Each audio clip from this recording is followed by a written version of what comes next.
Introduction to economics start किया था और मैं आपको कुछ बेसिक और बहुत बहुत इंपॉर्टेंट बातें बता रहा था। अब तक हमने इकोनॉमिक शब्द का मतलब सीखा था, फिर हमने एक क्वेश्चन करा था free goods and economic goods, फिर हम लोगों ने इकोनॉमिक एक्टिविटीज का मीनिंग जाना, फिर हम लोगों ने जाना types of economic activities, production, consumption, distribution, exchange भी लिख सकते हैं आप, और एक था वहां पर इन्वेस्टमेंट, है ना। आगे बढ़ते हैं हम लोग। देखिए हमारा आज का अगला टॉपिक है इकोनॉमी। शायद आपको याद होगा मैंने जो लिस्ट आपको बताया था उसमें हमारा अगला टॉपिक था इकोनॉमी। अब देख सकते हैं कि अब हम लोग इकोनॉमी की बातें करने वाले हैं। देखिए सबसे पहले आपको मैं धीरे धीरे इकोनॉमिक्स के अंदर ले जा रहा हूं, है ना। सबसे पहले मैंने आपको क्या बताया, मैंने सबसे पहले आपको बताया कि इकोनॉमिक्स में सिर्फ उन चीजों की बातें होंगी जिसका इकोनॉमिक वैल्यू होता है। फिर मैंने आपको बताया कि इकोनॉमिक वैल्यू मतलब पैसे, मनी अर्न करने के लिए जो काम करना पड़ता है उसे इकोनॉमिक एक्टिविटीज कहते हैं। और अब हम ये जानने वाले हैं कि आखिर ये इकोनॉमिक एक्टिविटीज कहां परफॉर्म होते हैं, है ना। कि भाई अगर मुझे पढ़ाना है तो क्या अपने घर पे अपने घर वाले को ही सब पढ़ाना ले? नहीं, ऐसा नहीं चलता। इकोनॉमिक एक्टिविटीज हमें किसी स्पेसिफिक प्लेस और स्पेसिफिक ग्रुप ऑफ पीपल के लिए परफॉर्म करना पड़ता है ना। और जिस प्लेस में, जिस एरिया में, जिस कंट्री में, जिस भी जगह पर इकोनॉमिक एक्टिविटीज हो रही उन सारे प्लेसेस को इकोनॉमी कहा जाता है। क्या कहा जाता है? इकोनॉमी। याद रखिएगा इकोनॉमी का यही डेफिनेशन ही है। देखिए इकोनॉमी को डिफाइन करने के कई सारे तरीके हैं, इसलिए मैंने लिखा है economy can be defined in various ways. बोला है कि इकोनॉमी को डिफाइन करने के कई सारे तरीके हो सकते हैं। आइए एक सिंपल वाला देखें हम लोग। मतलब इन इकोनॉमिक्स, हम लोग इकोनॉमिक्स पढ़ रहे हैं तो इकोनॉमिक्स के अंदर की बातें करेंगे। इकोनॉमिक्स में इकोनॉमी का क्या मतलब है? मतलब in economics economy may be defined as set of all economic activities। ध्यान दीजिएगा, गौर से समझिएगा। Economy may be defined as set of all economic activities। मतलब इकोनॉमिक्स में इकोनॉमी को set of all economic activity और इकोनॉमिक एक्टिविटीज को क्या बोलते हैं हम लोग? ट्रांजैक्शंस। ट्रांजैक्शंस मतलब लेन देन जो मनी के टर्म्स में हो, तो इकोनॉमिक एक्टिविटीज को ट्रांजैक्शन भी लिख सकते हैं। Taking place in an area, ये हमारे काम का है एरिया। मतलब ऐसा कोई लोकेशन, है ना, ऐसा कोई लोकेशन बोले तो फ्रेमवर्क, एक ऐसा सिचुएशन, एक ऐसा लोकेशन, एक ऐसी जगह जहां पर सारे इकोनॉमिक एक्टिविटीज होते हो, सारे उस लोकेशन, उस जगह को, उस एरिया को, उस प्लेस को, उस फ्रेमवर्क को, उस सिचुएशन को हम लोग क्या बोलेंगे? इकोनॉमी बोलेंगे। जैसे फॉर एग्जांपल हम अपने कंट्री की बात करें तो हमारा कंट्री है ना, मेरा भारत महान, तो इंडिया की बात कर रहे, तो जब भारत की बात हो रही तो India is an economy. India अपने आप में एक इकोनॉमी है क्योंकि इंडिया में बहुत सारे इकोनॉमिक एक्टिविटीज एक साथ परफॉर्म हो रहे। बात समझ में आ रही? झारखंड की बातें करें तो Jharkhand is also an economy, लेकिन ये छोटी इकोनॉमी है क्योंकि यहां सिर्फ एक स्टेट की बात हो रही। तो अगर मैं किसी स्पेसिफिक लोकेशन की बात करूं तो छोटे से छोटा लोकेशन भी अपने आप में एक इकोनॉमी है अगर वहां पर अलग अलग इकोनॉमिक एक्टिविटीज परफॉर्म होते हैं। याद रहेगा। आगे बढ़ते हैं। इसी को और भी अच्छे तरीके से अगर डिफाइन करना चाहे तो हम लोग बोल सकते हैं in simple words economy is a system. या देखिए अब हम लोग डेफिनेशन पर मूव कर रहे हैं अच्छे से। Economy is a system. Economy को क्या बोलता है? System by which people get their living. मतलब इकोनॉमी एक ऐसा सिस्टम है, एक ऐसा तरीका है, एक ऐसा लोकेशन है जहां लोगों को कमाई होती है, लिविंग, जहां हमारी रोजी रोटी, जहां से हमारी रोजी रोटी आती है ना। सब्जी, वेजिटेबल वेंडर्स जो सब्जी वाले होते हैं वो सब्जी की मंडी में जाकर सब्जी बेचते हैं और तब जाकर उनको पैसे मिलते हैं। तो वो जो सब्जी की वेजिटेबल मार्केट होता है वो उनका इकोनॉमी है। बात समझ में आ रही है? सिमिलरली अगर किसी आप मॉल में चले जाए, बिग बाजार में चले जाए, रिलायंस स्मार्ट में चले जाए, तो ये जो रिलायंस स्मार्ट है, ये बिग बाजार है या कोई भी मॉल है बड़ा सा कॉम्प्लेक्स, वो भी अपने आप में एक इकोनॉमी है, क्योंकि वहां पर भी बहुत सारे लोगों की रोजी रोटी जनरेट हो रही है, इनकम अर्न हो रही है, और वहां ढेर सारे इकोनॉमिक एक्टिविटी परफॉर्म हो रहे हैं, है ना। तो इकोनॉमी का place to place, situation to situation definition vary कर सकता है। याद रखिएगा, सिंपल टर्म्स में इकोनॉमी इज अ सिस्टम, एक ऐसा सिस्टम, फिर से बोल रहे आप सिस्टम बोलिए या आप क्या बोल सकते हैं, एरिया, लोकेशन, है ना। एक ऐसा सिस्टम जहां लोगों को उनका रोजी रोटी, लिविंग मिलता है, लिविंग मतलब सर्वाइवल। आगे बढ़ते हैं, इकोनॉमी इज अ फ्रेमवर्क, एक नया शब्द अच्छे से एक्सप्लेन करने के लिए हर तरह की बारीक बातें आपको बताई जा रही है, क्योंकि ऑब्जेक्टिव क्वेश्चंस आजकल हमारे सिलेबस में ज्यादा हो गए, एग्जाम्स में एमसीक्यूज ज्यादा आने लगे हैं, तो इसलिए बहुत इंपॉर्टेंट है कि आप चीजों को बारीकी से समझें। तो economy is a framework where all economic activities, वो तो इकोनॉमिक फ्रेमवर्क है जहां की सारे economic activity are carried out. तो डायरेक्टली इनडायरेक्टली सारे डेफिनेशन एक ही जगह इशारा कर रहे हैं कि इकोनॉमी वो एरिया, वो सिस्टम, वो फ्रेमवर्क है जहां इकोनॉमिक एक्टिविटीज लोग परफॉर्म करते हैं और अपना इनकम जनरेट करते हैं, है ना। That's it. देखिए, एक बेसिक जानकारी के लिए, आपके कॉमन नॉलेज के लिए मैं आपको बात बता रहा, याद रखिएगा कि किसी भी देश को, अपने आप में किसी भी कंट्री को हम लोग इकोनॉमी बोलते हैं, वर्ल्ड लेवल। जैसे अगर मैं इंडिया, सिर्फ इंडिया की बात करूं तो इंडिया की जो इकोनॉमी है उसे इंडियन इकोनॉमी बोलते हैं। देखिए लिखा हुआ है इंडियन इकोनॉमी, कहीं भी आप, ये इंडियन इकोनॉमी हमारे सिलेबस का हिस्सा भी है ना। तो इंडियन इकोनॉमी का मतलब क्या हुआ, इंडियन इकोनॉमी का मतलब मैं पूरे इंडिया की बात कर रहा हूं। इंडिया में होने वाले हर तरह की इकोनॉमिक एक्टिविटी को अगर मिला दिया जाए तो वो कहलाएगा इंडियन इकोनॉमी। बोला Indian economy means all transactions in India. I hope बात समझ में आ रही होगी मैं क्या बोलना चाह रहा। इसी तरह से एक और शब्द कभी कभी पूछा जाता है, ग्लोबल इकोनॉमी, है ना। क्या पूछा जाता है, global economy. What is global economy, तो ये देखिए ग्लोबल इकोनॉमी, ग्लोबल का मतलब पूरी दुनिया की बात हो रही है। तो जब हम ग्लोबल इकोनॉमी बोलेंगे तो इसका मतलब होता है all transactions in the world. अगर मैं सिर्फ अमेरिका के अंदर के इकोनॉमिक एक्टिविटी की बात करूं तो अमेरिकन इकोनॉमी की बात करूंगा, इंडिया के अंदर की बात कर रहा तो इंडियन इकोनॉमी की बात कर रहा।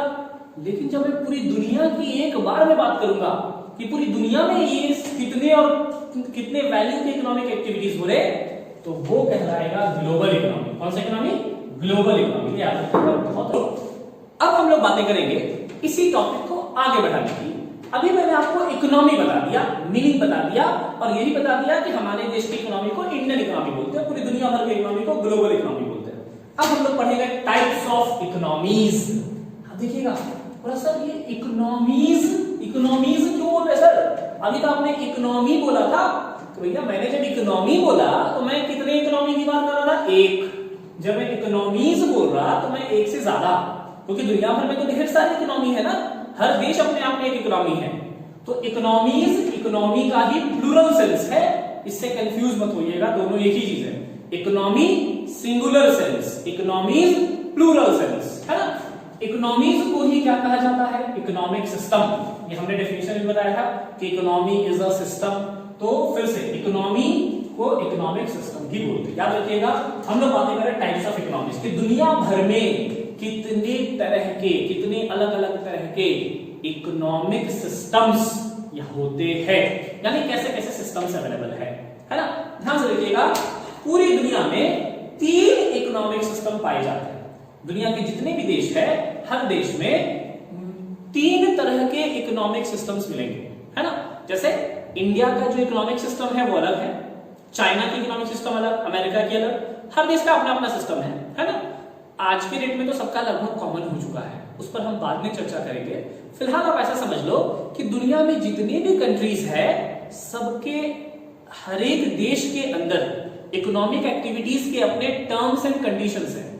दुनिया में जितने भी देश है, हर कंट्री का अपना टर्म्स एंड कंडीशंस है, वहां पर बिजनेस या इकोनॉमिक एक्टिविटी करने का उस टर्म्स एंड कंडीशन को सिस्टम बोलते हैं, और एज अ होल उसे इकोनॉमिक सिस्टम बोलते हैं।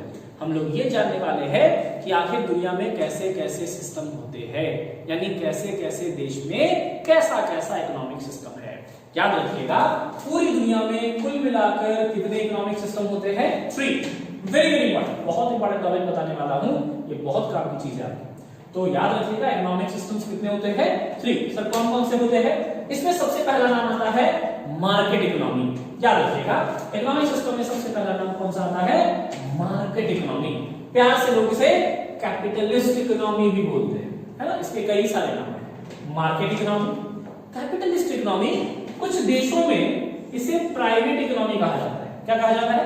Private economy. वैसे तो सबसे फेमस नाम ये वाला है, लेकिन फिर मार्केट इकोनॉमी आजकल ये नाम ज्यादा मिलता है। मार्केट इकोनॉमी, कैपिटलिस्ट इकोनॉमी और क्या बोल सकते हैं? Private economy. और इसका एक पुराना नाम है लेजिस फेरी। ये नाम याद रखिएगा, बहुत इंपॉर्टेंट है। ऑब्जेक्टिव में पूछेगा, वेरी वेरी इंपॉर्टेंट। ऑब्जेक्टिव में पूछेगा, ये नाम देगा लेजिस फेरी इज यूज्ड फॉर डैश, तो बोलना पड़ेगा कैपिटलिस्ट इकोनॉमी या फ्री मार्केट इकोनॉमी। तो याद रखिएगा इसी का ये नाम है लेजिस फेरी। आगे बढ़ते हैं। सो पहला टाइप हो गया फ्री मार्केट यानी कैपिटलिस्ट इकोनॉमी। दूसरा टाइप जो होता है इकोनॉमिक सिस्टम का वो है सेंट्रली प्लान्ड इकोनॉमी। ये वाला दूसरा टाइप कौन सा है? Centrally planned economy. Centrally planned economy को सोशलिस्ट इकोनॉमी भी बोलते हैं। क्या बोलते हैं? सोशलिस्ट। और इसका एक और नाम है जो किसी किसी देश में यूज होता है, गवर्नमेंट इकोनॉमी। और देखिए है एक और नाम अनेक, सारे नाम याद होने चाहिए एक अच्छे स्टूडेंट को। सिमिलरली तो मार्केट इकोनॉमी हो गया, सेंट्रली प्लान्ड हो गया, इसको कैपिटलिस्ट और इसको फेमस सोशलिस्ट बोलते हैं। ये प्राइवेट इकोनॉमी कह रहा था, ये गवर्नमेंट कह रहा था। इसका एक और नाम है जो बहुत इंपॉर्टेंट है आपकी जानकारी के लिए, लेजिस फेरी। आगे तीसरा और आखिरी है मिक्स्ड इकोनॉमी। इसके कोई अलग से नाम नहीं है, सिर्फ मिक्स्ड इकोनॉमी नाम से ही फेमस है। तो तीसरा नाम हो गया मिक्स्ड इकोनॉमी। याद रखिएगा कुल मिलाकर कितने होंगे? 3। फ्री मार्केट इकोनॉमी या market economy, centrally planned economy और एक हो गया मिक्स्ड इकोनॉमी। बहुत इंपॉर्टेंट है, एक एक करके हर एक को हमें जानना और समझना है। सो अभी तक मैंने आपको डिस्कस कर दिया कि हमारे पूरे वर्ल्ड लेवल पर, पूरी दुनिया में 3 तरह के 3 टाइप्स ऑफ इकोनॉमिक सिस्टम्स देखे जाते हैं। पहला मैंने बताया कैपिटलिस्ट इकोनॉमी, दूसरा मैंने बताया सोशलिस्ट इकोनॉमी और तीसरा मैंने आपको बताया मिक्स्ड इकोनॉमी। देखिए अभी तक तो आपने सिर्फ नाम सुना है, अब 1 बाय 1 हमें इन सब के फीचर्स को भी समझना है ना? तो आइए फटाफट कंटिन्यू करें। हम लोग सबसे पहले बातें करेंगे कैपिटलिस्ट इकोनॉमी की, है ना? तो ये देखिए आपके सामने एक प्रेजेंटेशन जो मैंने प्रेजेंट करा है, इसमें सबसे पहले हम लोग बातें करने वाले हैं फीचर्स ऑफ कैपिटलिस्ट इकोनॉमी। देखिए जब हम लोग फीचर्स ऑफ कैपिटलिस्ट इकोनॉमी की बात करेंगे तो कुछ भी मैं आपको बताने या लिखवाने से पहले जरा सा एक्सप्लेन कर दूं कि देखिए कैपिटलिस्ट इकोनॉमी क्या होती है। अगर आप ध्यान दें तो कैपिटलिस्ट, है ना, कैपिटलिस्ट इकोनॉमी में देखिए ये कैपिटल वर्ड से आया।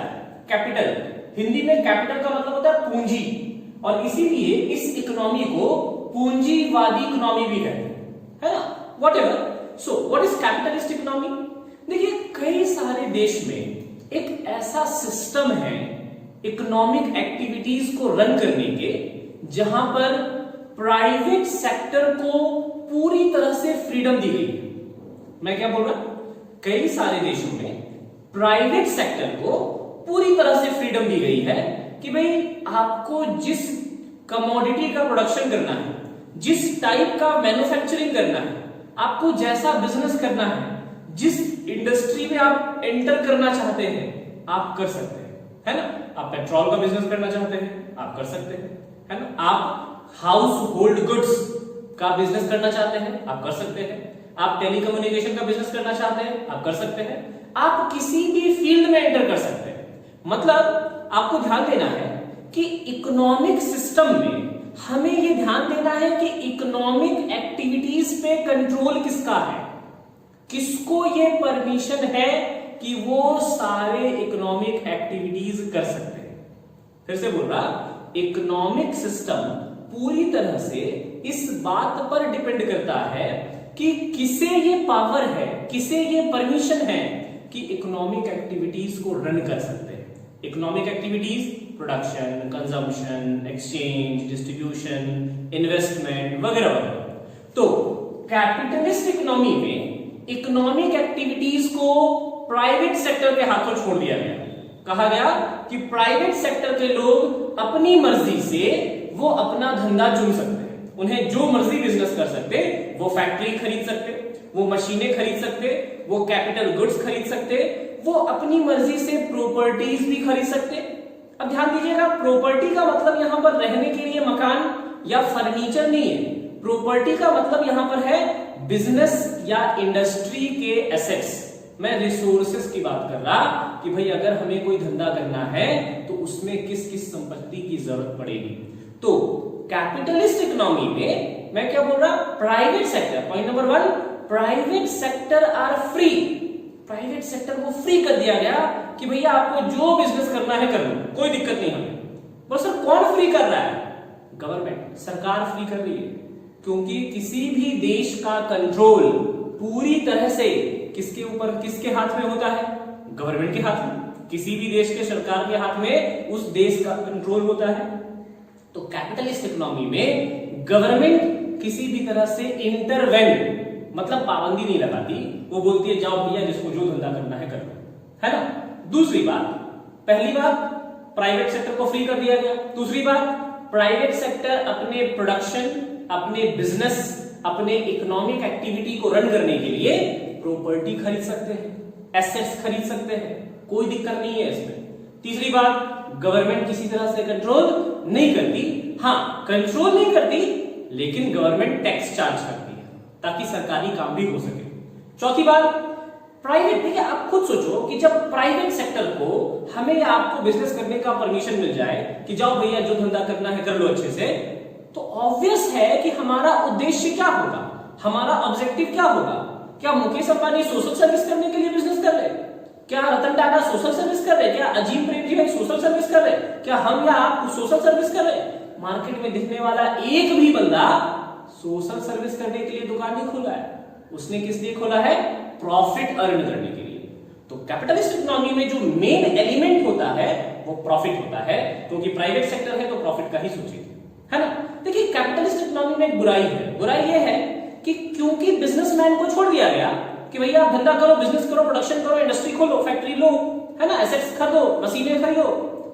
तो प्राइवेट सेक्टर में क्या होता है, कुछ बिजनेस बहुत ज्यादा बूम कर जाता है और कुछ बिजनेस नुकसान में चले जाते हैं, कुछ बहुत राइज कर जाते हैं, कुछ बीच में रह जाते हैं और कुछ फॉल कर जाते हैं। इस वजह से ऐसे इकोनॉमिक सिस्टम में कुछ लोग बहुत अमीर हो जाते हैं, कुछ लोग बीच में रह जाते हैं, मिडिल लेवल, और कुछ लोग गरीब रह जाते हैं।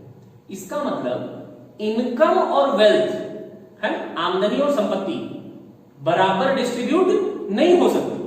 अगर कैपिटलिस्ट इकोनॉमी है तो ऑब्वियस है कि किसी के पास पैसे बहुत ज्यादा होंगे, किसी के पास कम, किसी के पास बहुत कम होंगे, है ना, अमीर और अमीर होंगे, गरीब और गरीब होंगे, क्योंकि कैपिटलिस्ट इकोनॉमी तो धंधे पे चल रहा है। भैया जो धंधा करना जानता है, जो बिजनेस करना जानता है, वही राइज करेगा। बात समझ में आ रही? तो ये सारे फीचर्स हैं कैपिटलिस्ट इकोनॉमी के। आइए पॉइंट से एक बार चेक करें। तो कैपिटलिस्ट इकोनॉमी में हमारा जो सबसे पहला पॉइंट है वो है every individual have the right. आप देख रहे हैं, एवरी इंडिविजुअल बोल रहा है हर एक इंडिविजुअल को have the right to own and hold. Own मतलब ऑक्यूपाई करना, भाई अपना मालिकाना हक, और होल्ड मतलब उसको यूज भी करना, प्राइवेट प्रॉपर्टी। ये देखिए प्राइवेट प्रॉपर्टी की बात हो रही है। तो क्या बोल रहा है, every individual have the right to own and hold private property. और फिर से मैं बोल रहा यहां प्राइवेट प्रॉपर्टी इस शब्द का मतलब यहां पर रहने के लिए घर, फर्नीचर, सोफा, इसकी बात नहीं कर रहा। यहां प्राइवेट प्रॉपर्टी का मतलब है फैक्टर्स ऑफ प्रोडक्शन, यानी प्रोडक्शन करने की जितनी भी आवश्यकताएं हैं, मशीन, कैपिटल मतलब पूंजी, है ना, इसके अलावा लैंड हो सकता है, बिल्डिंग हो सकता है, फैक्ट्रीज हो सकती है, रिसोर्सेस की बातें करना। तो प्रोडक्शन करने की जो संपत्ति की जरूरत है वो संपत्ति खरीदना और उसे अपने पास रखना, ये प्राइवेट इंडिविजुअल को अलाउड है। बात समझ में आ रही? तो आगे बढ़ते हैं पॉइंट नंबर 2। ये पहला पॉइंट था कि कैपिटलिस्ट इकोनॉमी में प्राइवेट सेक्टर अपनी संपत्ति बना सकता है। दूसरा पॉइंट है हमारा प्राइवेट फर्म्स। ठीक है, प्राइवेट, बार बार प्राइवेट शब्द का जिक्र हो रहा। प्राइवेट फर्म्स आर अलाउड, है ना, अलाउड मतलब परमिशन दिया क्या, to obtain resources, organise production and sell their output in their own way. ये पॉइंट कह रहा है कि प्राइवेट फर्म को ये परमिशन दिया गया इस तरह के इकोनॉमी में, कैपिटलिस्ट इकोनॉमी में प्राइवेट फर्म्स को ये परमिशन दिया गया कि आप अपनी जरूरत के रिसोर्स, जरूरत के रिसोर्स मतलब, जरूरत के रिसोर्स का मतलब कि सपोज अगर हमें मशीन बनाना है, मशीन, बड़े बड़े मशीन, तो उसमें आयरन, लोहे का जरूरत होगा, कई सारे मेटल्स की जरूरत होंगे और कई सारे रिसोर्स की जरूरत होगी। फर्नीचर बनाना है तो ढेर सारा लकड़ियों का जरूरत होगा। तो रिसोर्सेस का मतलब जिसका जरूरत है प्रोडक्शन में, है ना, जैसे लेबर, जैसे मटेरियल। तो अपने रिसोर्स आप ऑब्टेन कर सकते हो, मतलब आप खरीद सकते हो, आप अपनी मर्जी से ऑक्यूपाई कर सकते हो।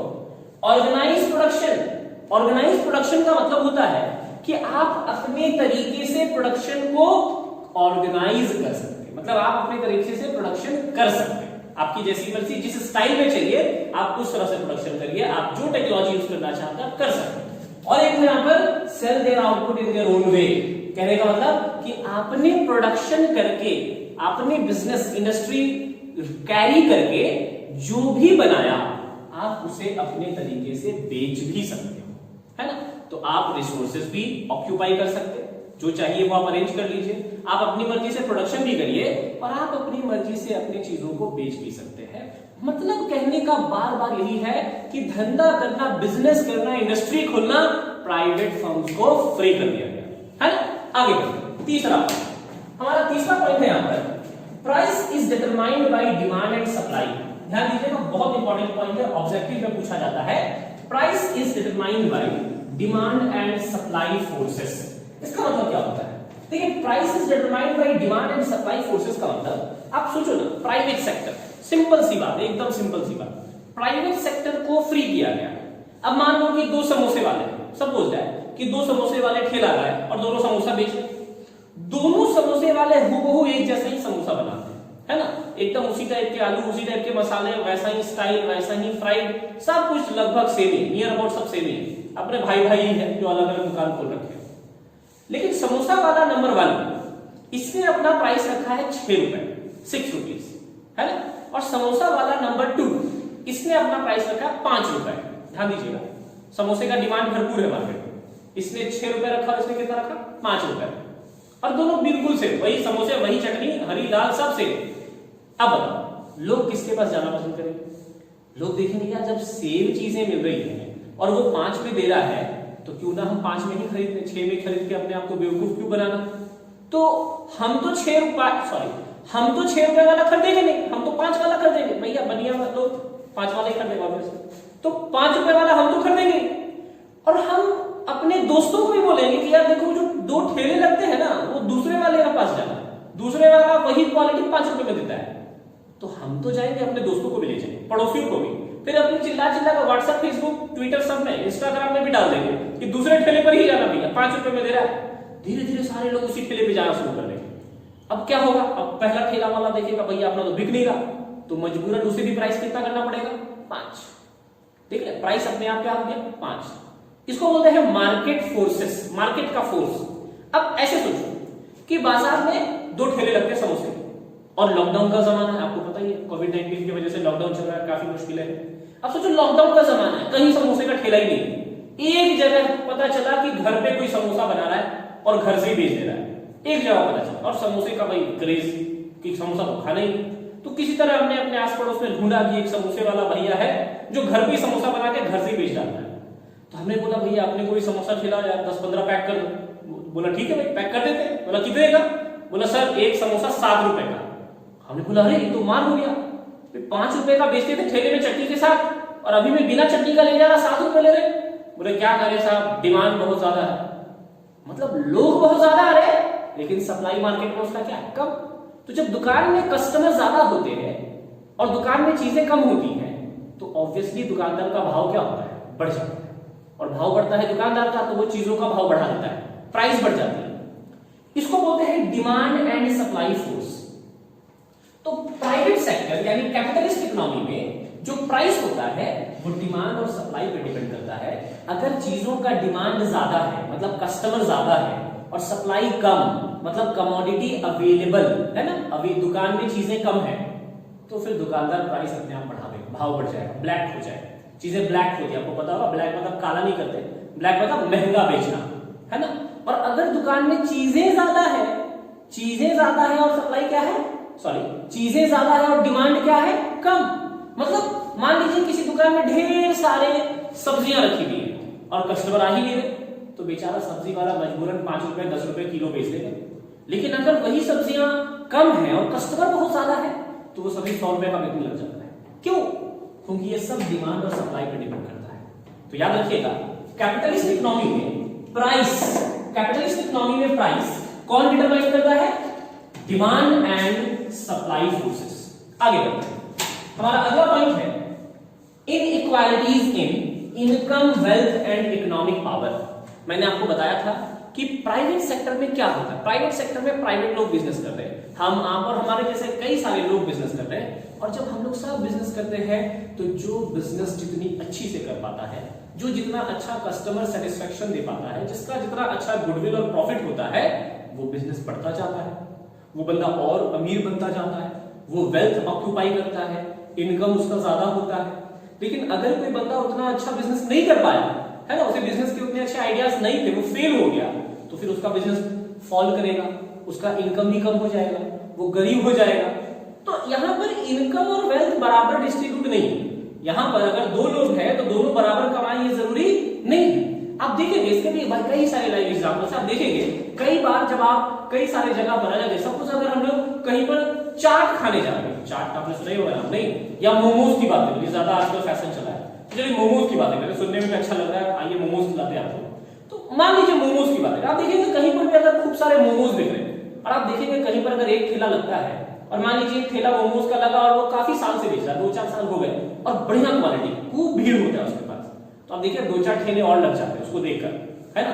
उसने खोला सोनू मोमोज, तो बगल में न्यू सोनू मोमोज, ओल्ड सोनू मोमोज, ये नया नया कंपटीशन आ जाता है, बाजार में ऐसे ही होता है, धंधा ऐसे ही चलता है। तो मान लीजिए एक ठेला वाला मोमोज बेच रहा, एक नया ठेला वाला बगल में आ गया, वैसा ही ठेला, वैसा ही डिजाइन, है ना, कोशिश भी कर रहा वैसे ही मोमोज बनाने का।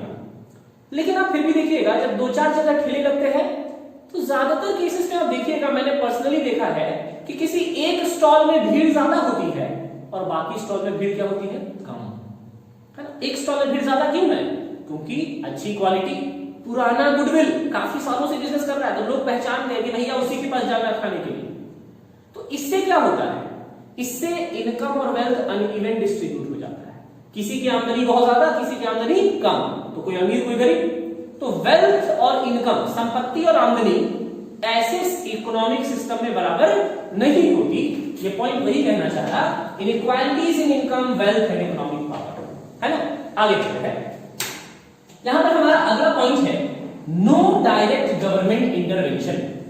नो डायरेक्ट गवर्नमेंट इंटरवेंशन, मैंने तो ये बता ही दिया आपको कि प्राइवेट सेक्टर यानी कैपिटलिस्ट इकोनॉमी, जिसे मार्केट इकोनॉमी या प्राइवेट इकोनॉमी या लेजर फेयर इकोनॉमी भी कहते हैं, ये मैंने पिछले टॉपिक में बताया था आपको। तो इस इकोनॉमी में गवर्नमेंट डायरेक्टली किसी को कंट्रोल नहीं करती, बोलती जाओ भैया जिसको जो बिजनेस करना कर लो, प्रोडक्शन कर लो, डिस्ट्रीब्यूशन कर लो, कोई दिक्कत नहीं, है ना। तो याद रखिएगा। आगे बढ़ते हैं, एक और आखिरी पॉइंट जो शायद मैंने आपको डिस्कस कर दिया है, वो है हमारा profit is the main element in such economy. हमारा लास्ट पॉइंट है profit is the main element in such economy. होता है ऐसे इकोनॉमी में जो सबसे इंपॉर्टेंट एलिमेंट होता है वो प्रॉफिट होता है। क्या होता है? प्रॉफिट। हमें यानी कैपिटलिस्ट इकोनॉमी में प्राइवेट सेक्टर को, कैपिटलिस्ट इकोनॉमी में प्राइवेट सेक्टर को सिर्फ और सिर्फ किससे मतलब है? प्रॉफिट से मतलब है। याद रखिएगा ये बातें। और ये हमारा कैपिटलिस्ट इकोनॉमी का सारा फीचर्स खत्म हो चुका है ना। अब हम लोग बातें करेंगे सोशलिस्ट इकोनॉमी की, तो जल्दी से सारे लोग कॉपी कर लेंगे। सोशलिस्ट इकोनॉमी इकोनॉमिक सिस्टम का दूसरा टाइप है ना। आइए कुछ भी डिस्कस करने से पहले मैं आपको थोड़ा सा कॉन्सेप्ट बता दूं कि मैंने अभी कैपिटलिस्ट इकोनॉमी में आपको बताया कि कैपिटलिस्ट इकोनॉमी एक ऐसी इकोनॉमी है जहां पर प्राइवेट सेक्टर को प्रोडक्शन के लिए फ्री कर दिया गया, प्राइवेट सेक्टर प्रॉफिट के लिए भरपूर काम कर रहे और इनकम का इनइक्वल डिस्ट्रीब्यूशन है, गवर्नमेंट कंट्रोल नहीं कर रही, प्रॉफिट ही सबका उद्देश्य है वगैरह वगैरह ना। सोशलिस्ट इकोनॉमी, देखिए सोशलिस्ट अगर आप ध्यान देंगे तो सोशलिस्ट, ये जो वर्ड है सोशलिस्ट, ये वर्ड सोशल से आया, सोशल, सोशल मतलब समाज है ना। देखिए सामाजिक बातें मतलब सोसाइटी की बातें, भलाई की बातें, ये जनरली ऐसा लोग कहते हैं कि गवर्नमेंट कर रही है, सरकार। प्राइवेट सेक्टर, अगर मैं कोई बिजनेस करूंगा, आप कोई बिजनेस करेंगे, है ना, कोई भी एंटरप्रेन्योर या बिजनेसमैन कोई बिजनेस कर रहा, तो उसका उद्देश्य है कि वो ज्यादा से ज्यादा प्रॉफिट कमाए, बाकी लोग भाड़ में जाए। लेकिन जब गवर्नमेंट बिजनेस करती है, जब गवर्नमेंट कुछ भी करती है सोसाइटी में, तो गवर्नमेंट का ये उद्देश्य होता है या होना चाहिए कि सबका वेलफेयर हो, देश का भलाई हो। गवर्नमेंट को प्रॉफिट से कोई मतलब नहीं।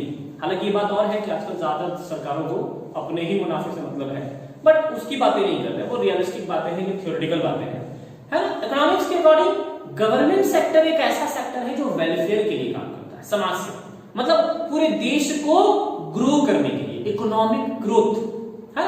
तो याद रखिएगा, सोशलिस्ट इकोनॉमी मतलब सोशल लेवल पर बातें करनी है, सोसाइटी की बातें करनी है, पूरे देश की बातें करनी है, वेलफेयर की बातें करनी है, लोगों के भलाई की बातें करनी है। और ये सारी बातें तब होती है जब कंट्रोल किसका होता है, गवर्नमेंट का। कहने का मतलब ये ऐसा इकोनॉमिक सिस्टम है जहां पर सारे प्रोडक्शन एक्टिविटीज और प्रोडक्शन से रिलेटेड एसेट्स और प्रोडक्शन के प्रोसेस, मतलब सारे इकोनॉमिक एक्टिविटी, सारे रिसोर्स किसके कंट्रोल में, गवर्नमेंट के कंट्रोल। प्राइवेट सेक्टर को बिल्कुल भी मौका नहीं दिया गया कि भैया आप आकर यहां संपत्ति खरीदे, आप मशीनें खरीदे, आप फैक्ट्रीज लगाए और आप प्रोडक्शन करें। ये सारा काम कौन कर रही है, गवर्नमेंट। और गवर्नमेंट प्राइवेट लोगों को जॉब दे रही है ना, गवर्नमेंट जॉब इंडस्ट्री ओपन कर रही और लोगों को बोले आप हमारे लिए काम करो, बाकी जो वेलफेयर, जो सोसाइटी में इनकम का डिस्ट्रीब्यूशन है वो सरकार अपने अकॉर्डिंग करती है। ध्यान दीजिएगा, सोशलिस्ट इकोनॉमी, सबसे पहला पॉइंट हमारा आता है गवर्नमेंट। याद रखिएगा, कई सारे जगहों पर गवर्नमेंट को स्टेट कहते हैं। क्या कहते हैं, स्टेट। एक तो स्टेट का मतलब राज्य होता है, जैसे झारखंड स्टेट, दिल्ली स्टेट, है ना, राजस्थान स्टेट, तो ये तो अलग चीज है। लेकिन यहां पर मतलब स्टेट, इकोनॉमिक्स में स्टेट शब्द का मतलब गवर्नमेंट भी होता है, तो कंफ्यूज मत होइएगा। कभी कभी गवर्नमेंट की जगह स्टेट मतलब स्टेट कंट्रोल्स, मतलब गवर्नमेंट कंट्रोल्स। ध्यान दीजिए, तो गवर्नमेंट को स्टेट भी बोलते हैं। Government owns and holds the ownership of means of production। होता है कि प्रोडक्शन करने के जितने भी मीन्स का मतलब होता है रिसोर्सेस। यहां फैक्टर्स की बातें हो रही है, फैक्टर्स मतलब रिसोर्सेस, प्रोडक्शन करने की जितनी भी आवश्यकताएं हैं, कैपिटल, मशीन, लेबर वगैरह वगैरह। तो बोल रहा है गवर्नमेंट ने सारी चीजों को खुद ही ओनरशिप में रखा है, मतलब अपने अंदर रखा है, सब सरकार का। सरकार बोलती है कि सब मेरे, जो भी रिसोर्सेज सोसाइटी में सब हमारे हैं, हम प्रोडक्शन करेंगे, आप बस काम करो और सैलरी लो और अपना दिन चलाओ। बस समझना, इससे क्या होता है, गवर्नमेंट सोसाइटी में इक्वल डिस्ट्रीब्यूशन करती है, ना कोई अमीर बन पाएगा ना गरीब, ये डिफरेंस बहुत कम हो जाता है, क्योंकि सारा प्रॉफिट जो इनकम का जो सोर्स है वो किसके पास चला जा रहा है, गवर्नमेंट। और गवर्नमेंट बराबर बांट देती है लगभग, है ना, एग्जैक्टली बराबर बांटना तो पॉसिबल नहीं है, बट नियर अबाउट गवर्नमेंट उसको बहुत हद तक बराबर बांटने की कोशिश करती है। तो ध्यान दीजिएगा, government owns holds ownership of means of production. इसका मतलब फुल स्टॉप, इसका मतलब there is no private property. यही आपको याद रखना है कि सोशलिस्ट इकोनॉमी में प्राइवेट प्रॉपर्टी नहीं होता, कैपिटलिस्ट इकोनॉमी में प्राइवेट प्रॉपर्टी होती है ना, in respect of means of production. बोला सर प्राइवेट प्रॉपर्टी का मतलब, कई बार बच्चे कंफ्यूज हो जाते हैं, है ना, बुक्स में ऐसा लिखा है, तो कई बार बच्चे कंफ्यूज हो जाते हैं कि सर इसका मतलब कि अगर कैपिटलिस्ट इकोनॉमी है तो हम लोग अपना मकान नहीं बना सकते क्या, रहने के लिए अपना फ्लैट नहीं ले सकते? और अगर अगर कैपिटलिस्ट इकोनॉमी है तो हम लोग मकान बना सकते, और सोशलिस्ट इकोनॉमी है तो क्या नहीं बना सकते? क्या भाड़े के घर में रहना पड़ेगा? क्या सरकारी क्वार्टर में रहना पड़ेगा? नहीं, ऐसा नहीं बोल रहा। आप ध्यान दीजिएगा, प्रॉपर्टी शब्द का मतलब यहाँ पर पर्सनल एसेट नहीं है। ऐसा नहीं है कि अपने लिए लैपटॉप नहीं खरीद सकते, अपने लिए कार नहीं खरीद सकते, ऐसा नहीं बोल रही। प्रॉपर्टी शब्द का मतलब है कि प्रोडक्शन से रिलेटेड एसेट्स, मशीनें नहीं खरीद सकते, फैक्ट्री नहीं खरीद सकते, बड़े बड़े इंडस्ट्री नहीं लगा सकते, गवर्नमेंट इस पे कंट्रोल लगा रही है। बात समझ आ रही है? आगे बढ़ते हैं। हमारा पॉइंट नंबर 2 है private firms are not allowed और रिस्ट्रिक्टेड। नॉट अलाउड मतलब बिल्कुल भी परमिशन नहीं है, रिस्ट्रिक्टेड मतलब पाबंदी, रोक रखा है टू चूज देयर ऑक्यूपेशन और प्रोडक्शन। मतलब प्राइवेट सेक्टर को ये परमिशन नहीं है कि वो अपनी मर्जी से कुछ भी प्रोडक्शन कर डाले। ये परमिशन प्राइवेट सेक्टर को नहीं है ना। प्राइवेट सेक्टर अपनी मर्जी से प्रोडक्शन, अपनी मर्जी का बिजनेस नहीं कर सकते। कि सारा कंट्रोल किसके हाथों में है? गवर्नमेंट के हाथों में, स्टेट के हाथों में। याद रखिएगा, है ना। हाँ, जिसका जैसा क्वालिफिकेशन है, जो ज्यादा अच्छे से पढ़े लिखे हैं वो मैनेजर बनेंगे, जो बेगारी किए अच्छे से पढ़े लिखे नहीं वो लेबर बनेंगे। वो तो डिपेंड करता है कि लोग कितना अच्छा क्वालिफाइड है। जो अच्छे क्वालिफाइड है वो अच्छा जॉब करेंगे तो उनको बढ़िया पेमेंट मिलेगा, बढ़िया सैलरी, बढ़िया लाइफ। जो कम पढ़ाई करेंगे, बेगारी करेंगे, वो थोड़े नीचे लेवल पे जॉब करेंगे, वो जूनियर क्लर्क, कैशियर, लेबर ये सब बनेंगे तो उनका इनकम भी कम होगा, तो जिंदगी भी उनका बेकार हो जाएगा, है ना। आगे बढ़ते नेक्स्ट पॉइंट नंबर 3। देखिए हमारा अगला पॉइंट है प्राइस एंड वेज रेट्स। क्योंकि सोशलिस्ट इकोनॉमी में ज्यादातर इकोनॉमिक एक्टिविटी, ज्यादातर क्या लगभग सभी आप बोलो, सोशलिस्ट इकोनॉमी में इकोनॉमिक एक्टिविटीज यानी प्रोडक्शन सरकार के हाथों में है, तो प्रॉफिट का तो सवाल ही नहीं उठता है कि भैया आमदनी हमारी प्रॉफिट तो होगी नहीं, क्योंकि प्रॉफिट तो गवर्नमेंट का होने वाला है। तो पैसे कहां से आएंगे? हमें तो काम करना है ना सरकार के लिए, गवर्नमेंट कंपनी में, गवर्नमेंट सेक्टर में, गवर्नमेंट डिपार्टमेंट्स में, गवर्नमेंट अथॉरिटी में हमें जॉब करना है। जॉब करेंगे तो क्या मिलेगा? तनख्वाह, वेजेस, है ना, सैलरी मिलेगा अपने को। तो कितना सैलरी किस पोजीशन में मिलना चाहिए? क्योंकि लेबर का सैलरी अगर 20,000 है तो मैनेजर का लाख रुपए होगा, तो किस पोजीशन में कितना? अब मान लीजिए कि एक नहीं 100 मैनेजर है, तो सारे मैनेजर का सैलरी क्या हो जाएगा? एक जैसा, ताकि उनमें कोई इनइक्वालिटी ना हो। लेकिन प्राइवेट सेक्टर में ऐसा नहीं होता है। प्राइवेट सेक्टर में जो अच्छा काम करता है उसका पेमेंट ज्यादा, जो अच्छा काम नहीं करता उसका पेमेंट कम होता है। लेकिन गवर्नमेंट ऐसा नहीं, गवर्नमेंट क्या करती है ना, वेज रेट फिक्स कर देती है, तनख्वाह को फिक्स कर देती है कि एक जैसे पोजीशन में, एक जैसे जॉब में एक जैसा सैलरी, एक जैसा वेजेस। बात समझ में आ रही?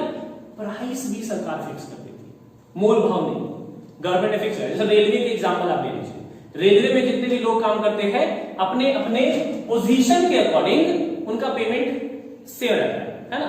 जैसे जितने भी स्टेशन मास्टर होंगे, चाहे वो रांची में हो, वो दिल्ली में हो, वो एमपी में हो, कहीं भी हो, जितने भी स्टेशन मास्टर होंगे उनका बेसिक सैलरी सेम होगा, क्योंकि पूरा का पूरा पेमेंट कौन करेगा? Central government. दूसरी बात, रेलवे का टिकट्स, रेलवे का टिकट का प्राइस जो हमारा है वही आपके लिए भी, जो हमारे लिए है वो आपके लिए है, वही देश और दुनिया के हर लोग के लिए।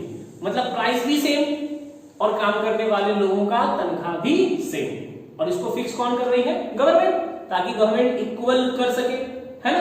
आगे बढ़ते हैं। इसके बाद आता है हमारा अगला point, equitable distribution in income and wealth. Equitable का मतलब होता है बराबर, इक्वल, मतलब इनकम और वेल्थ। इनकम बोले तो आमदनी, वेल्थ बोले तो संपत्ति। तो इनकम और वेल्थ अनइक्वल नहीं है। इससे पहले जो कैपिटलिस्ट इकोनॉमी पढ़े थे तो मैंने बोला था कि जिसका बिजनेस ग्रो कर गया वो पूरा अमीर बन गया। मुकेश अंबानी, मिस्टर मुकेश अंबानी जो एशिया और इंडिया के टॉप के बिजनेस एंटरप्रेन्योर में से आते हैं, तो वो बहुत हाइट पे चले गए, बहुत ज्यादा पैसे कमाए उन्होंने, उनकी आमदनी और उनका संपत्ति बहुत ज्यादा है। उन्हीं के भाई साहब मिस्टर अनिल अंबानी, अब देखो वो बहुत नीचे आ गए, है ना, काफी ज्यादा। तो देख रहे बिजनेस करने के तरीके पे डिपेंड करता है, कोई बहुत ऊपर चला गया और कोई बहुत नीचे चला गया। बात समझ में आ रही है? लेकिन सोशलिस्ट इकोनॉमी में ऐसा नहीं होता, क्योंकि यहां तो सारा प्रोडक्शन गवर्नमेंट कर रही है, तो कोई उतना हाइट पे नहीं जा सकता। सब जॉब कर रहे, वर्क कर रहे, ऑक्यूपेशन में है, क्वालिफिकेशन के बेसिस पे।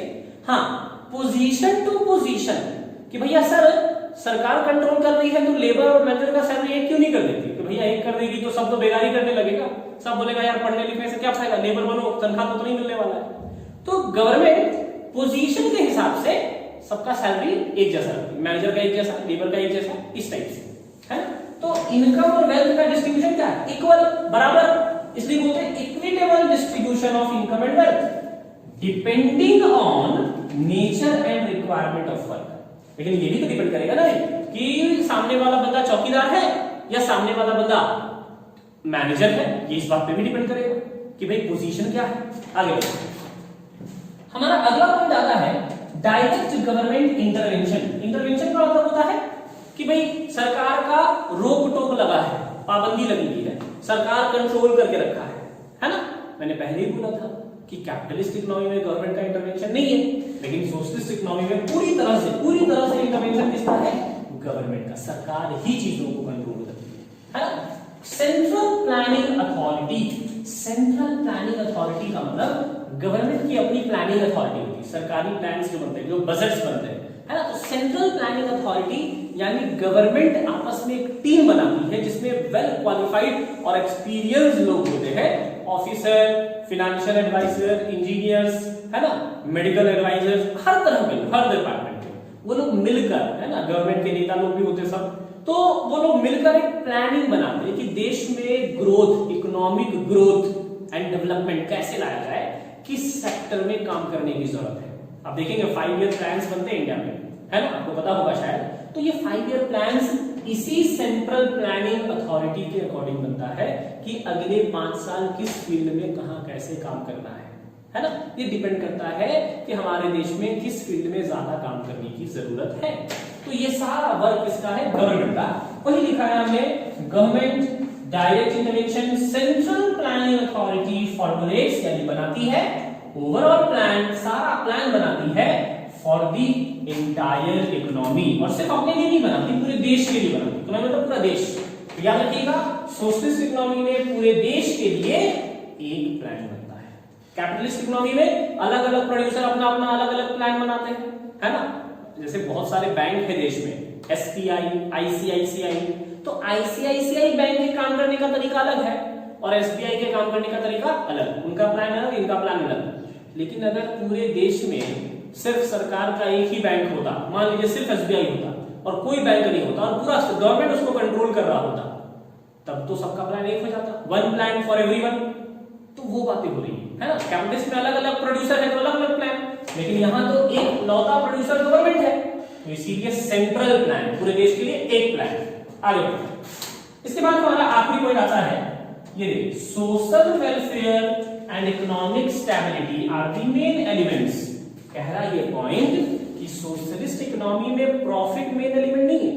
कैपिटलिस्ट इकोनॉमी में क्या था? हमारा मेन एलिमेंट था प्रॉफिट, क्योंकि प्राइवेट सेक्टर के लोगों को तो प्रॉफिट से मतलब है।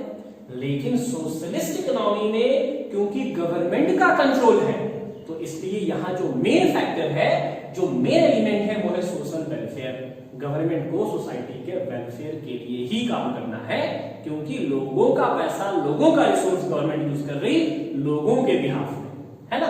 तो social welfare and economic stability. Economic stability का मतलब होता है कि भाई देश में income, wealth, production, consumption, distribution stable हो, ना प्राइस बहुत ज्यादा हो, ना प्राइस बहुत कम हो जाए, ना डिमांड बहुत ज्यादा हो, ना डिमांड कम हो जाए, ना सप्लाई बहुत ज्यादा हो जाए, ना सप्लाई बहुत कम हो जाए। स्टेबल होना चाहिए, क्योंकि कुछ भी, anything in excess is bad as well as anything in deficiency is bad, है ना। डेफिशिएंसी मतलब बहुत ज्यादा कम हो जाना, तो बहुत कम होना भी बुरा है, बहुत ज्यादा हो जाना भी बुरा है, उसको बैलेंस करना पड़ता है। तो ये बैलेंस, ये स्टेबिलिटी लाने का काम गवर्नमेंट का होता है ऐसे इकोनॉमिक सिस्टम। That's all. जल्दी से इसको कॉपी करेंगे, मिक्स्ड इकोनॉमी की बात करेंगे। हम लोगों ने अब तक कैपिटलिस्ट इकोनॉमी भी समझ लिया है, सोशलिस्ट इकोनॉमी भी समझ लिया है, और देखिए मैं आपके नॉलेज को फिर से रिवाइज करा रहा। याद रखिएगा, कैपिटलिस्ट इकोनॉमी के एक नहीं 4 नाम है। Capitalist economy, private economy, market economy, laser-fair economy, ये मैंने स्टार्टिंग में बताया था। दूसरी बात, सोशलिस्ट इकोनॉमी के भी कई सारे नाम हैं। Socialist economy, centrally planned economy, कुछ किताबों में सिर्फ प्लान्ड इकोनॉमी भी बोलता है, और एक और नाम गवर्नमेंट इकोनॉमी। याद रखिएगा, हमारा तीसरा और आखिरी टाइप ऑफ इकोनॉमिक सिस्टम है मिक्स्ड इकोनॉमी, है ना। आइए फटाफट इसकी बातें करें। तो अब हम लोग बातें करेंगे मिक्स्ड इकोनॉमी की, और देखिए ना, नाम से ही थोड़ा थोड़ा समझ में आ रहा होगा, नाम से थोड़ा थोड़ा समझ में आ रहा होगा कि जरूर मिक्स्ड इकोनॉमी में कुछ मिक्स हो गया है। नहीं, क्या मिक्स हुआ होगा? कैपिटलिस्ट और सोशलिस्ट मिक्स हो गया है। आप ध्यान से देखिए, कुछ कैपिटलिस्ट इकोनॉमी के डीमेरिट्स हैं और कुछ सोशलिस्ट इकोनॉमी के भी डीमेरिट्स हैं। कैपिटलिस्ट इकोनॉमी का डीमेरिट, सब प्रॉफिट प्रॉफिट प्रॉफिट प्रॉफिट कर रहा है, और जब सारे लोग अपना अपना फायदा देखेंगे तो देश बर्बाद हो जाएगा, कोई बहुत अमीर कोई बहुत गरीब हो जाएगा, लोग एक दूसरे को चीट करेंगे, धोखा देंगे, बिजनेस में खराब चीजें बेचेंगे, है ना, क्वालिटी से कॉम्प्रोमाइज करेंगे, मुनाफा कमाने का सोचेंगे सिर्फ, और लोग बहुत सेल्फिश हो जाएंगे, ऐसे देश आगे नहीं बढ़ पाएगा, है ना, कोई बहुत आगे बढ़ जाएगा, कोई बहुत पीछे रह जाएगा। सोशलिस्ट इकोनॉमी, इसमें भी प्रॉब्लम है। प्रॉब्लम ये कि आपको पता ही होगा कि भाई सरकारी नौकरी तो सब करना चाहता है, पर सरकारी स्कूल कोई जाना नहीं चाहता, सरकारी हॉस्पिटल कोई जाना नहीं चाहता है। व्हाई?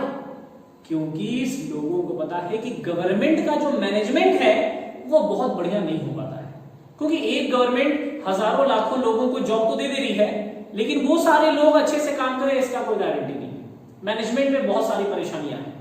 तो गवर्नमेंट सेक्टर भले ही वेलफेयर के लिए काम करता है, बट रियलिटी में वेलफेयर लोगों तक आने से पहले ही बहुत बार कट जाता है। भाई अगर किसी गरीब के नाम का 10 किलो चावल आ रहा तो रास्ते में ही 5 किलो अलग अलग लोगों में बढ़ जाता है, बेचारे गरीब को 5 किलो ही मिल पाता है, नहीं। तो ये प्रॉब्लम है, यहाँ पर कई सारे प्रॉब्लम्स है, और भी प्रॉब्लम्स है, लेकिन शॉर्टकट में हम लोग आगे बढ़ेंगे। मिक्स्ड इकोनॉमी की बात कर रहे हैं। डिमेरिट्स कैपिटलिस्ट इकोनॉमी के भी है, डिमेरिट्स सोशलिस्ट इकोनॉमी के भी है, और उन दोनों के डिमेरिट को खत्म करने के लिए दुनिया में एक नया सिस्टम आया जिसका नाम रखा गया मिक्स्ड इकोनॉमिक सिस्टम, है ना, याद रखिएगा मिक्स्ड इकोनॉमी। ये जो मिक्स्ड इकोनॉमी है ये हमें दिया था केनिस ने, प्रोफेसर केनिस, याद रखिएगा ये नाम बहुत बहुत इंपॉर्टेंट है। प्रोफेसर केनिस जो बहुत ही पॉपुलर इकोनॉमिस्ट है, मैक्रो इकोनॉमिक्स जब हम लोग पढ़ेंगे तो मैक्रो इकोनॉमिक्स में इनका नाम बहुत फेमस है, बहुत सारा कंट्रीब्यूशन है इनका, बहुत सारे रिसर्च है इनके।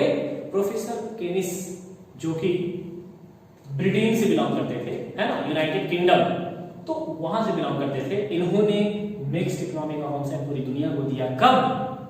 ये सिस्टम हमें दिया गया वर्ल्ड वॉर 2 के बाद, सेकेंड वर्ल्ड वॉर के बाद, है ना।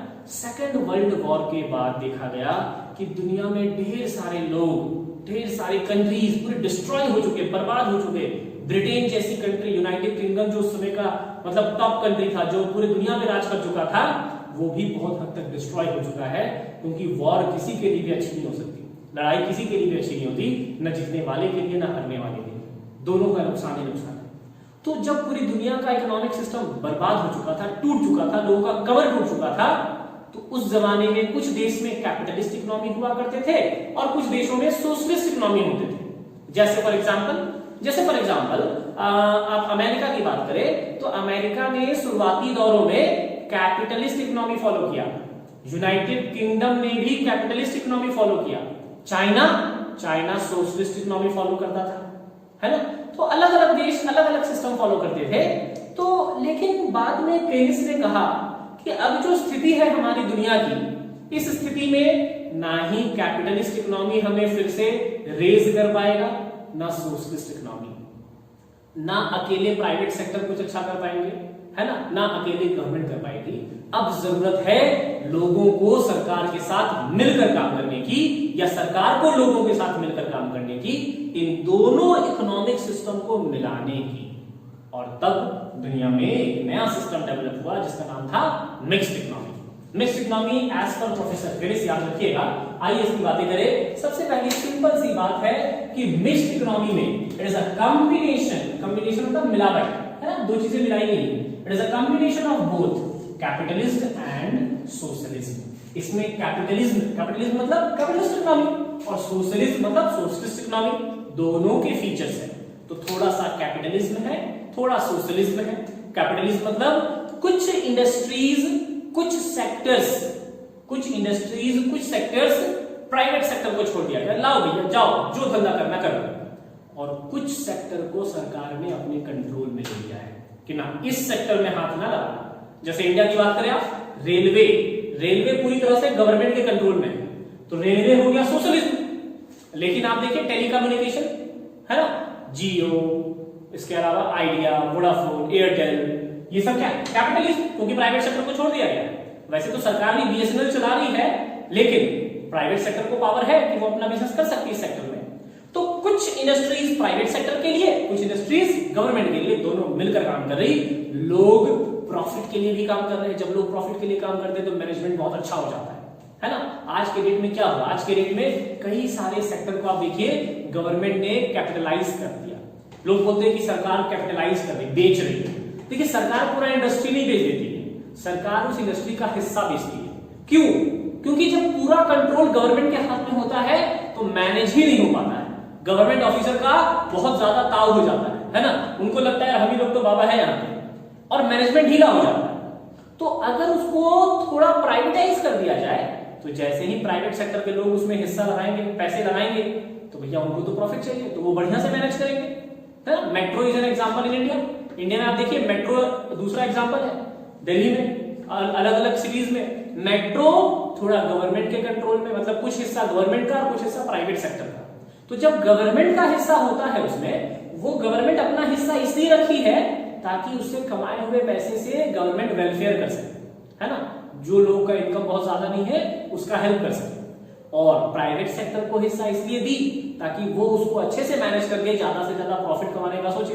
इससे मैनेजमेंट भी सही हो जाएगा और गवर्नमेंट वेलफेयर भी कर पाएगी। तो मिक्स्ड इकोनॉमी का मतलब इंडस्ट्रीज में प्राइवेट सेक्टर के साथ गवर्नमेंट मिल जाती है और मिलकर लोग काम करते हैं, और इससे डेवलपमेंट काफी ज्यादा तेजी से होता है ना। और यही बातें मिक्स्ड इकोनॉमी में हमें जाननी है। देखिए लिखा है इन दिस इकोनॉमी, यानी मिक्स्ड इकोनॉमी में both private and public sector exist. ठीक है, यहां पर एक बहुत अच्छी बात मैं आपको बता रहा, आपके नॉलेज को और ज्यादा शार्प करने के लिए ये बहुत इंपॉर्टेंट बातें हैं। देखिए यहां पर इस लाइन का मतलब समझना होगा आपको। अगर यहां कहा जा रहा कि in this economy both private and public sector exist, मतलब यहां पर प्राइवेट सेक्टर भी है और पब्लिक सेक्टर भी है।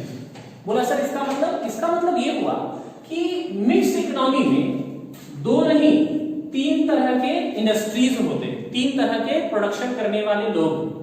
पहला, वैसे लोग जो पूरी तरह से प्राइवेट सेक्टर में, पूरी तरह से मतलब 100% कंट्रोल किसका? प्राइवेट सेक्टर का।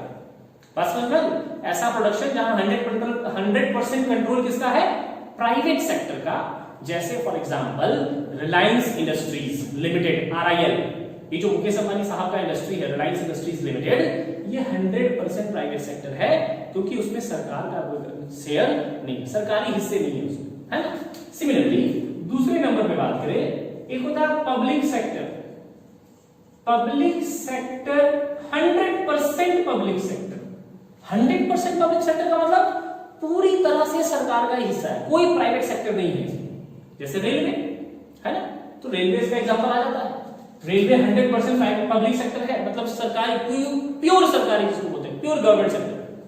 और इसमें तीसरा क्या है? देखिए यहां दो लिखा है, एक लिखा है प्राइवेट सेक्टर, एक लिखा है पब्लिक सेक्टर। पूरी तरह से प्राइवेट, पूरी तरह से पब्लिक। तीसरा थोड़ा प्राइवेट थोड़ा पब्लिक। ऐसा भी तो हो सकता है कि ऐसा इंडस्ट्री स्टार्ट किया गया जहां पर 60% प्राइवेट सेक्टर और 40% पब्लिक सेक्टर, या उल्टा कर लीजिए 40% प्राइवेट सेक्टर 60% पब्लिक सेक्टर, मतलब पब्लिक भी है प्राइवेट भी है।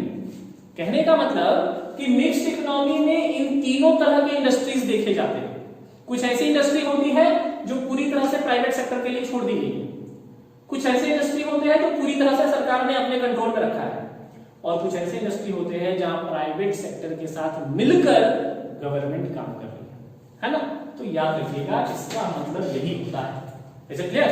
आगे ना, तो ये हमारा पहला पॉइंट था कि मिक्स्ड इकोनॉमी में कैपिटलिज्म और सोशलिज्म दोनों है, और मिक्स्ड इकोनॉमी में प्राइवेट और पब्लिक सेक्टर दोनों देखे जाते हैं। अगर आपसे पूछा जाए कि which sector exist in capitalist economy, capitalist economy में कौन सा सेक्टर है, तो कौन सा सेक्टर? प्राइवेट। सोशलिस्ट इकोनॉमी में कौन सा सेक्टर? पब्लिक। मिक्स में कौन सा? बोथ। ऑब्जेक्टिव क्वेश्चन में अलर्ट रहिएगा, ऐसे ही क्वेश्चंस डिराइव किए जाते हैं। आगे ना, अगला पॉइंट है हमारा, there is freedom of choice of occupation to private sector.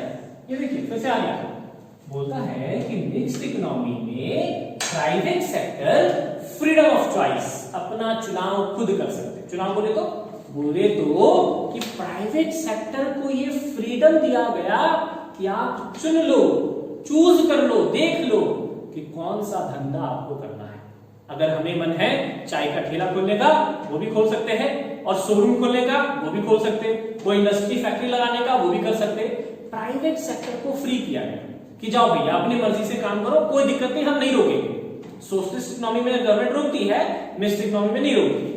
बोले सर जब ये फ्री कर ही दिया, जब प्राइवेट सेक्टर को पूरा फ्री कर ही दिया, तो ये कैपिटलिस्ट ना हो गया? नहीं, मैंने बोला फ्री किया, पूरा फ्री किया नहीं बोला, फ्री किया लेकिन कुछ पाबंदियां लगाने के बाद कुछ सेक्टर को सरकार अपने कंट्रोल में रखी, कुछ सेक्टर को, है ना, जैसे पेट्रोलियम, रेलवेज, टोबैको, अल्कोहल्स, ऐसे बहुत सारे सेक्टर्स, इलेक्ट्रिसिटी, तो ऐसे कई सारे, कोल, कोयले का, ऐसे कई सारे सेक्टर्स हैं जिसको गवर्नमेंट ने अपने कंट्रोल में रखा है, और बाकी के सेक्टर, कुछ सेक्टर अपने कंट्रोल में जो बहुत क्रिटिकल, जिसमें ह्यूज इन्वेस्टमेंट चाहिए और जिसमें बहुत प्रॉफिट हो सकता है, जिसमें बहुत सारे नेचुरल रिसोर्स की जरूरत पड़ती है, तो उन सेक्टर को गवर्नमेंट ने अपने कंट्रोल में रखा है और बाकी सेक्टर को प्राइवेट लोगों के लिए छोड़ दिया गया है। ठीक, लिखा है there is a freedom of choice of occupation to private sector, but at the same time government monitors, monitor का मतलब कि सरकार नजर रखी है किस पे? इकोनॉमिक एक्टिविटीज पर। अब ध्यान दीजिएगा, एग्जाम्स होते हैं ना भाई, कई बार आप देखिएगा जब एग्जाम हो रहा होता है तो क्लास में टीचर्स ही नहीं होते, है ना। अच्छे कॉलेज आजकल मैं देख रहा हूं फॉरेन में स्पेशली, जब भी एग्जाम्स होते हैं ना तो ज्यादा टीचर्स क्लासेस में नहीं होते, बच्चों को छोड़ दे जाओ फ्रीडम, आराम से एग्जाम दो, कोई दिक्कत नहीं, लेकिन कैमरा लगा दिया जाता है ना, एक आंख ऊपर में लटका होता है, और वहां से लोग कहीं बाहर बैठ के मॉनिटर कर रहे हैं कि देखे कौन कितना ईमानदार है। ऐसा ही कुछ है, सरकार ने फ्री कर दिया लेकिन नजर रखा है ना, अपने डिपार्टमेंट अथॉरिटी बना लिया, इनकम टैक्स, है ना, एक्साइज डिपार्टमेंट, तो ये डिपार्टमेंट, वो डिपार्टमेंट, बहुत सारे डिपार्टमेंट है गवर्नमेंट के। क्यों? ये डिपार्टमेंट क्या कर रहा है? ये डिपार्टमेंट मॉनिटर कर रहा है, कंट्रोल कर रहा है, चेक कर रहा है कि लोग जो काम कर रहे हैं वो ठीक से कर रहे हैं, कहीं ज्यादा कंज्यूमर को एक्सप्लॉइट तो नहीं कर रहे, कहीं लोगों को ठग तो नहीं रहे, कहीं रिसोर्सेज को बर्बाद तो नहीं कर रहे, कहीं किसी को लूट तो नहीं रहे, गलत तो नहीं कर रहे, इलीगल तो नहीं कर रहे। इन सब पे कंट्रोल गवर्नमेंट रखी, फ्री किया लेकिन मॉनिटर कर रहा है। मॉनिटर मतलब उसके ऊपर नजर रखा है कि अगर कुछ गलती किया, कुछ गड़बड़ किया तो भैया उठा के दे जाएंगे काला पानी। आगे अगला पॉइंट है हमारा, point number 3, there exist central planning authority. ठीक है, ये कैपिटलिस्ट इकोनॉमी की तरह था पॉइंट नंबर 2, और पॉइंट नंबर 3 देखिए सोशलिस्ट इकोनॉमी की तरह हो गया। दोनों का फीचर है इसमें, पता यहां भी मिक्स्ड इकोनॉमी में भी सोशलिस्ट इकोनॉमी की तरह सेंट्रल प्लानिंग अथॉरिटी है, जो प्लान बनाते हैं, इकोनॉमिक प्लान जिसको हम लोग बोलते हैं, है ना, तो पूरे देश के लिए, for the country to ensure economic growth and welfare, बोलता है कि पूरे देश के लिए सेंट्रल प्लानिंग अथॉरिटी एक इकोनॉमिक प्लान बनाती है जिसके हेल्प से कंट्री में economic growth and welfare promote किया जा सके। तो आप देख सकते हो कि यहाँ पर प्राइवेट सेक्टर को भी मौका दिया जा रहा है और सरकार भी अपना काम कर रही, दोनों मिलकर काम कर रहे हैं, एक तरह से दोनों मिलकर काम कर रहे हैं, है ना। आगे बढ़ते, ये देखिए पॉइंट नंबर 4, प्रॉफिट। क्योंकि प्राइवेट सेक्टर को बिजनेस करने का, प्रोडक्शन करने का, इकोनॉमिक एक्टिविटी करने का मौका मिला, तो भैया प्राइवेट सेक्टर समाज सेवा थोड़ी करता है, उसको क्या चाहिए? उसको चाहिए प्रॉफिट। तो मिक्स्ड इकोनॉमी में प्रॉफिट तो है, as well as social welfare. क्यों? क्योंकि प्राइवेट सेक्टर के साथ साथ गवर्नमेंट भी इन्वॉल्व है इकोनॉमिक एक्टिविटीज में, तो गवर्नमेंट काम कर रही है सोशल वेलफेयर के लिए, प्राइवेट सेक्टर काम कर रही है प्रॉफिट के लिए, दोनों मिल गया। कैपिटलिस्ट में खाली प्रॉफिट मिलता था, सोशलिस्ट में सिर्फ वेलफेयर मिल रहा है, इस बार दोनों मिल रहा है। जब दोनों मिलेगा तो देश तरक्की भी करेगा और लोग खुश भी रहेंगे, है ना। यही चीजें कहना चाह रहा। आगे बढ़ते हैं, इसके बाद हमारा एक अगला पॉइंट है, गवर्नमेंट टेक्स, देखिए government takes steps to reduce inequalities of income and wealth. मतलब सरकार कई सारे स्टेप्स लेती है देश में इनइक्वालिटी, इनकम जो ज्यादा डिस्ट्रीब्यूट हो गया, जैसे टैक्स की बातें करें, गवर्नमेंट टैक्स क्यों लेती है? टैक्स इसलिए लेती है क्योंकि जो बहुत ज्यादा पैसे कमा रहे, जो काफी अमीर लोग हैं, उन लोगों से थोड़ा सा पैसा निकाला जाए, कि जो लाखों करोड़ों कमा रहे उसका 30% सरकार ले ली और वो किसमें बांट दी? गरीबों में। तो देखिए अमीरों के पैसे को कम कर दी टैक्स लेकर और गरीबों में बांट दी, तो इससे क्या हुआ? जो डिफरेंस बहुत ज्यादा हो रहा था उसको सरकार कम कर दी। तो इसको बैलेंस नहीं किया जा सकता, ऐसा कभी पॉसिबल नहीं, it is very very impossible to totally balance, perfect balance लाना बिल्कुल पॉसिबल नहीं, क्योंकि अगर मुकेश अंबानी और किसी लेबर की कमाई को बैलेंस कर देंगे तो बेचारे अंबानी साहब अंबानी नहीं लेबर बन जाएंगे, तो ये बैलेंस नहीं हो सकता। इस दूरी को कम करने की कोशिश की जाती है कि कम हो सके, क्योंकि दूरी बहुत ज्यादा होना भी अच्छा नहीं है और बैलेंस हो जाना भी आई थिंक अच्छा नहीं है ना। पूरी तरह से बैलेंस कर देना भी सही नहीं है, क्योंकि भैया जो ज्यादा मेहनत कर रहा है ऑब्वियसली उसको ज्यादा कमाने का हक है। आप ज्यादा मेहनत करोगे, आपका ख्वाहिश होगा कि आप ज्यादा कमाओ। कोई बेकारी कर रहा, बेगारी कर रहा, दिन भर टिकटॉक पबजी खेल रहा और वो ज्यादा मार्क्स लेकर आए, आपको अच्छा लगेगा? नहीं। आप ज्यादा पढ़ाई कर रहे हैं तो ऑब्वियसली आपको चाहिए कि भाई मेरे को अच्छा मार्क्स आना चाहिए। तो बिल्कुल इसी तरह से जो मार्केट में मेहनत करेगा वो ज्यादा कमाएगा, जो नहीं करेगा वो कम कमाएगा। ये तो कोई पार्शियलिटी वाली बात ही नहीं है। लेकिन गवर्नमेंट कोशिश करती है कि डिफरेंस बहुत ज्यादा ना हो जाए, है ना। इसीलिए गवर्नमेंट टैक्स चार्ज करती है, सब्सिडी देती है, free pension, free food, free house और ऐसे कई सारे फैसिलिटी देती है ना। तो government takes steps to reduce inequalities of income and wealth and also to provide social security. Social security का मतलब कि भाई अगर किसी का मेडिकल प्रॉब्लम, मतलब हेल्थ रिलेटेड प्रॉब्लम, कोई बीमारी है या कोई परेशानी है और उसके पास पैसे नहीं है, तो गवर्नमेंट हॉस्पिटल, ठीक है, प्राइवेट हॉस्पिटल भी है जहां हाई फाई फैसिलिटीज, अच्छे स्पेशलिस्ट डॉक्टर्स और अच्छा फैसिलिटी है, लेकिन चार्ज भी महंगा भी है। तो वहां कौन जा रहा है? प्राइवेट सेक्टर, बड़े लोग जा रहे हैं क्योंकि भैया पैसे है तो जा रहे हैं, है ना। अब गरीबों के पास उतने पैसे नहीं है कि वो बड़े बड़े हॉस्पिटल जा सके, महंगे हॉस्पिटल जा सके, तो सरकार ने उनके लिए सरकारी हॉस्पिटल, गवर्नमेंट हॉस्पिटल खुलवा दिया कि जाओ भैया वहां मुफ्त का इलाज होगा। तो सोशल सिक्योरिटी का ख्याल गवर्नमेंट रखती है यहाँ पर, है ना। प्राइवेट स्कूल, प्राइवेट कॉलेजेस जहां ढेर सारे फीस लिए जाते हैं, वहां तो वैसे घर के बच्चे जा ही रहे हैं जिनका पेइंग कैपेसिटी है, जो पैसे दे सकते हैं। बट वो घर के बच्चे जो पैसे नहीं दे सकते, उसके लिए गवर्नमेंट ने गवर्नमेंट स्कूल्स खुलवा रखे हैं। बस समझ में आ रही है? तो वही सारी बातें करी जा रही है। That's it. तो ये हम लोग लास्ट पॉइंट पढ़ने वाले हैं। This concept was given by professor J.M. Finis from Britain. तो मैंने पहले बता दिया आपको, इनका पूरा नाम है J.M. Finis, याद रखिएगा। अगर ये नाम आपको याद है और अगर आपसे पूछा जाए व्हाट इज मिक्स्ड इकोनॉमी, और अगर आप ये नाम लिख सके वहां पर, तो बोलते ना सोने में सुहागा, मतलब स्टार्स है, मतलब बहुत अच्छा हो जाएगा, टीचर इंप्रेस हो जाएंगे कि वाह बंदे को ये नाम भी याद है, इट्स वेरी गुड। तो ये नाम जरूर याद कर ले। इसके साथ हमारा मिक्स्ड इकोनॉमी भी खत्म।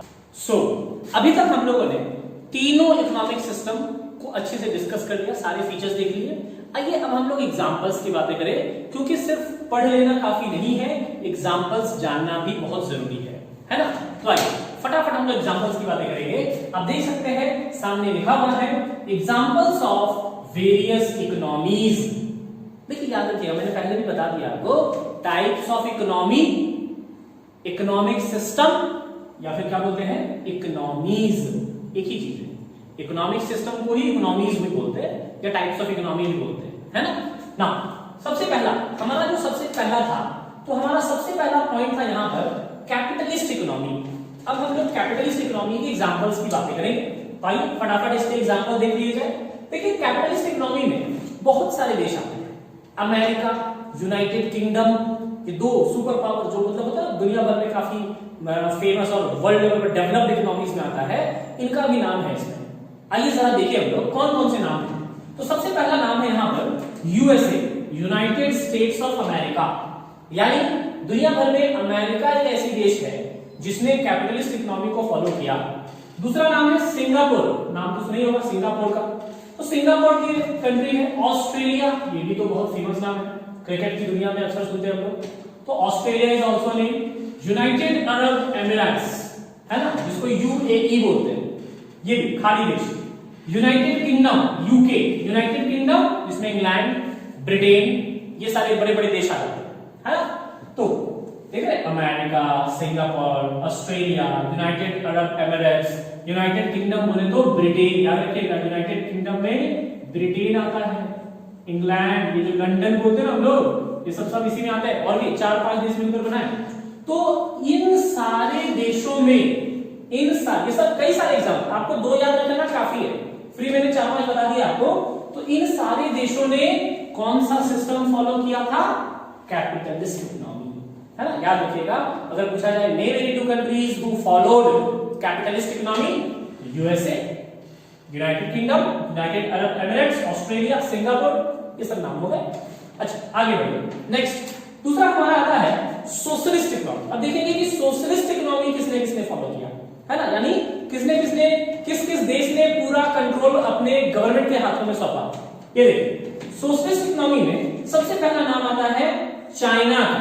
चाइना जो पूरी तरह से सोशलिस्ट इकोनॉमी थी, इसकी बात करें। कनाडा, इसका भी नाम है। स्वीडन, नॉर्वे, फिनलैंड, न्यूजीलैंड, ये ऐसे देश है जिन्होंने सोशलिस्ट इकोनॉमी फॉलो किया। कौन सा इकोनॉमी? Socialist economy. आप देख सकते हैं ये वैसे देश है जिन्होंने सोशलिस्ट इकोनॉमी फॉलो किया। तो फिर से रिपीट कर रहे हैं, कैपिटलिस्ट इकोनॉमी के example United kingdom, United states of America, United Arab Emirates, Australia, Singapore. 5 नाम हो गए, काफी है। इतना याद रखना तो बहुत होता है ना, मास्टर्स लेवल तक भी इससे ज्यादा पढ़ने की जरूरत नहीं पड़ेगी। दूसरा सोशलिस्ट इकोनॉमी के example China, Norway, Sweden, New Zealand, Finland, ये सारे एग्जांपल्स हो गए। ये देखिए कनाडा भी आता है। अच्छा ध्यान दीजिएगा, बहुत बहुत बहुत बहुत बहुत ज्यादा ध्यान दीजिएगा कि मैंने ये जो लाइंस लिखे, यहां पर मैंने जो वर्ड यूज किया वो क्या है? फॉलोड। यहां भी कौन सा वर्ड यूज किया? फॉलोड। फॉलोड का मतलब इन्होंने कभी फॉलो किया था, ईडी लगा, पास्ट टेंस। गुजर गया जमाना जब फॉलो करते थे ये वाली इकोनॉमी। बात समझ में आई?